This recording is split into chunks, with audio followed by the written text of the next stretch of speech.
All right, guys. We're going to run you through the process this real quick. Just going to turn the camera on and get to work.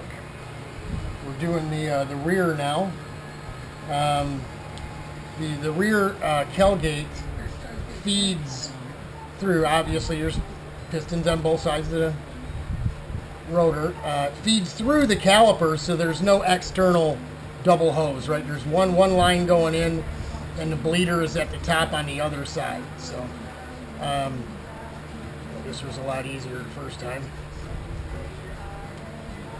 But you want everything tight, right? Yeah. Here we go.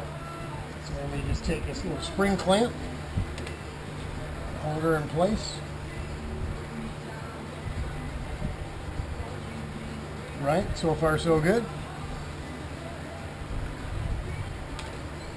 We take the old .5 silicone, and in we go. We fill up the old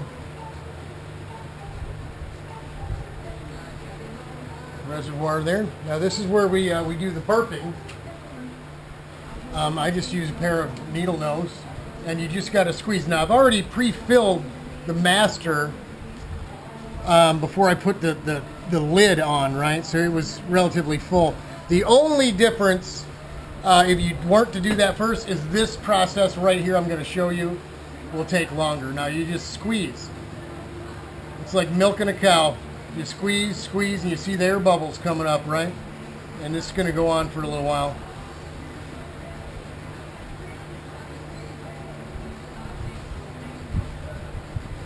What you're doing is you're sitting on top of a big air bubble, so the fluid won't just trickle down in there.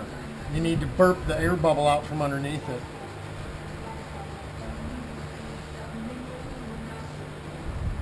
So here comes the fluid levels coming up now. Master full, here comes it's coming on up. Now sometimes you'll get, like with the front one, I had to keep doing this to burp all the air out of the master. Now that there's nothing else coming out, we go ahead and just pull on the, you see these air bubbles? That's going to be it right there. You squeeze, make sure everything's out of there.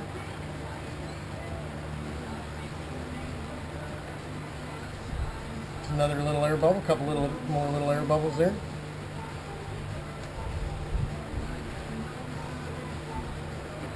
Now the bleeder on the rear brake is still closed off. It's not open yet. People say, "Oh, you're sucking air back and forth." That's not how it works. You watch. This thing's going to get a pedal right here in front of your eyes.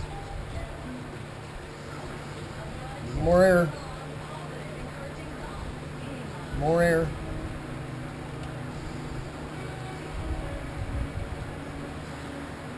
I did break this thing, pre-break it loose. Let me make sure she's good and tight.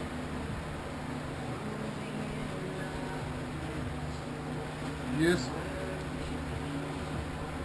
go ahead and one more air bubble there.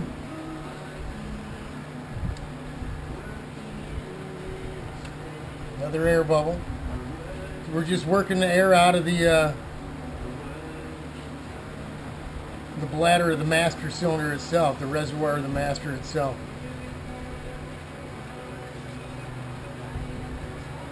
Here comes another couple. See, this is what the other one did. The front side really reacted this way all at once. I didn't have to like see no air and then another one and then another one. I mean, it just kept coming up until it stopped. Once it stopped, we were done. You see what's going on. We were full here and we're already down about an inch.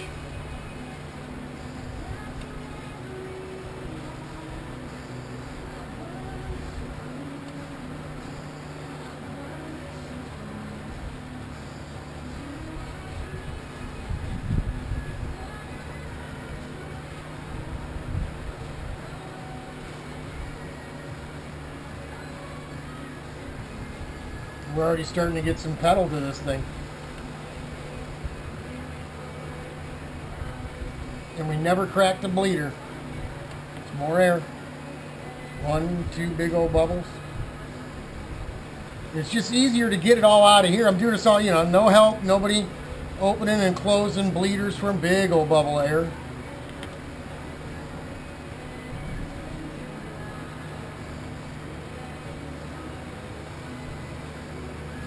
Been a beautiful day here today.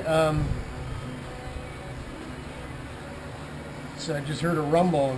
I saw, looked like the sky was getting a little dark out there, out west of here. So now we're about halfway down. More air coming up. Instead of working it out the other end, we're working it out this side.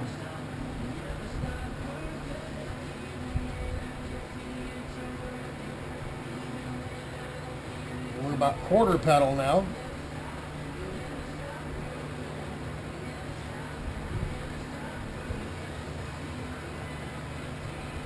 Another couple air bubbles.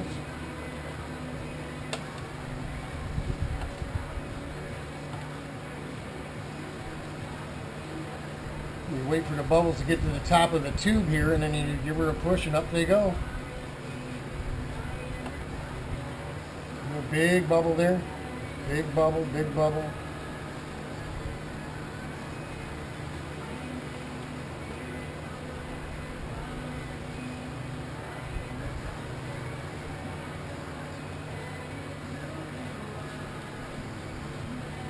Folks, we've got almost a full pedal right now.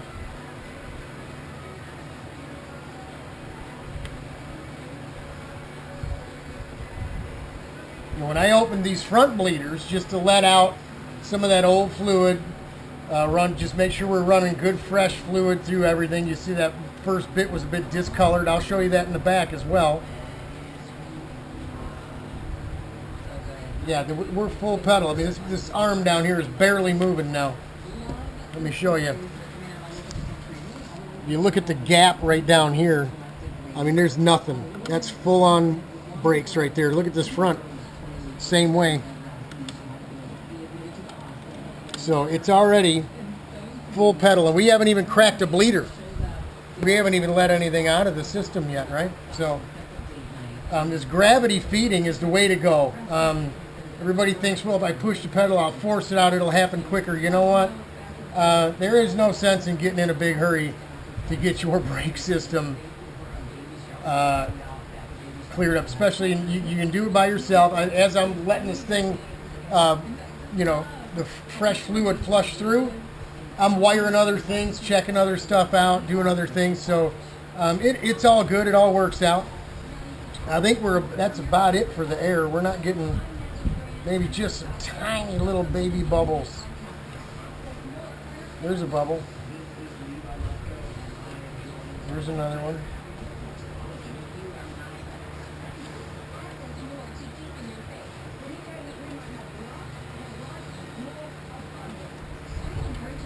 That's nice. Those things barely move, man. Just barely. Here comes a bubble. When you put these barbed fittings in the lid of these master cylinders, it doesn't matter what brand it is. They're pipe fittings. I put the epoxy on just to make sure no fluid oozes up through here, because without it, even with the dope or the tape, you're still going to get some stuff oozing, especially when they get hot. So I just use epoxy. That's actually JB Quick, just epoxy. We did it last night, so that we knew it was good and set up for this morning and this afternoon. But you got to be sure. You got to run them in first, and even tighten them up about 90% of as tight as you're going to get them, and then flip the lid upside down and take a look. Let me show you over here. Take a look at, well, I don't, do I have one off? I don't, yeah, no, I don't have one off. You've got to see how much of the threaded bit of the fitting actually hangs through, because you'll get an air void, right? So you want to grind that bit of it down and then file it and stuff. Make sure it's blowed out real good. You don't want any little pieces of brass dust in there. But make sure that it's as close to flush with the bottom side of that cap or lid as possible, so you don't have any issue with catching a little air bubble in there. It'll end up, once the cart starts vibrating, it'll end up working its way up into what is going to become your reservoir. We have the little Brembo deal that has the bellows and the lid. I don't like those. I don't like using it. It seems for some reason they don't vent very well. We bought a bunch of them. We've used them. We've taken them off. I just, on my road bike, this is how the rear brake is set up. It's got a plastic tube like fuel line with a fitting on the top that can breathe atmosphere, but the fluid won't spill out. And it runs right up the tube of the chassis, and that becomes your reservoir. So we're all set here. We're going to go to the back and do what we did up front. We'll go ahead and break her loose.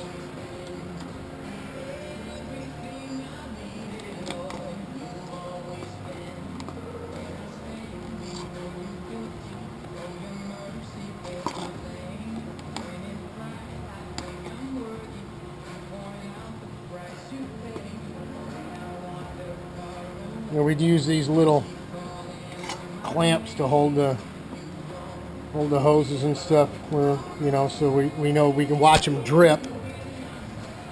Don't really have anything coming out of there just yet. We probably need to add some more fluid here.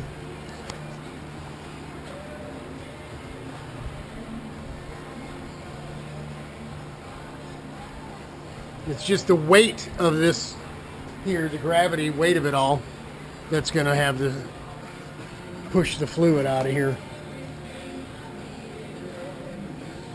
And maybe we got to open her up a little more first. Oh, it's closed it down. Here we go. Now, I don't know about y'all, but I hate this brake fluid. It makes such a mess. You literally got to get a rag with acetone or something and wipe it all down. Says Kelgate setup isn't real good either with these bleeders. But I'll go ahead and wrap this around here and put another one of these little electrical spring clamp deals on. Let me see if I can do it with one hand. Now, hang on just a minute. We'll put you in here. Let's see if you can hang in there. We'll wedge you in there.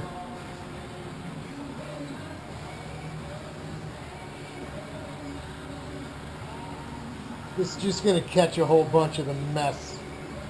Some of it's still going to dribble on down, but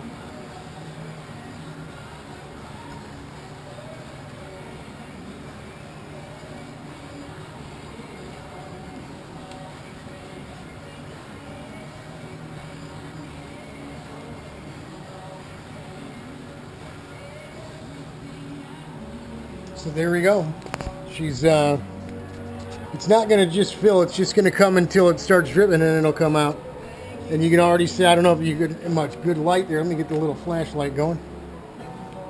It's dark. It's like a gray, right? There's some dirtiness, darkness to it.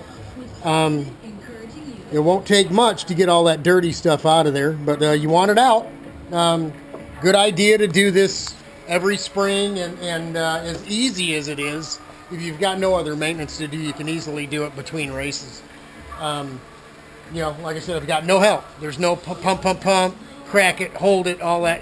That's crap. And the CIK guys, they do it this way as well. They don't have a master cylinder. They have a slave cylinder. So it has literally no reservoir to it. It can only push what's in it. So they put that big old metal thing on there with the tube. It's the same basic principle, but this works really well. It doesn't drain down real fast like it does on a CIK, but it works real well. I'll go about doing something else and just keep my eye on that syringe reservoir deal up front, and we'll drain her down about halfway. Make sure we're getting nothing but good new purple fluid out of here. And we'll have good brakes for next weekend, or next Monday, Tuesday. So that's it. We'll get the rest of this pedal back on and all wired up and cotter pinned and all that stuff. Get the brake bias back on and wrap this bad boy up. And the hot rod will be done today. So one down, and we got the scrapper to go yet. That's it. God bless you all. Godspeed. Hang in there. We're hoping to bring you some helmet cam in about a week.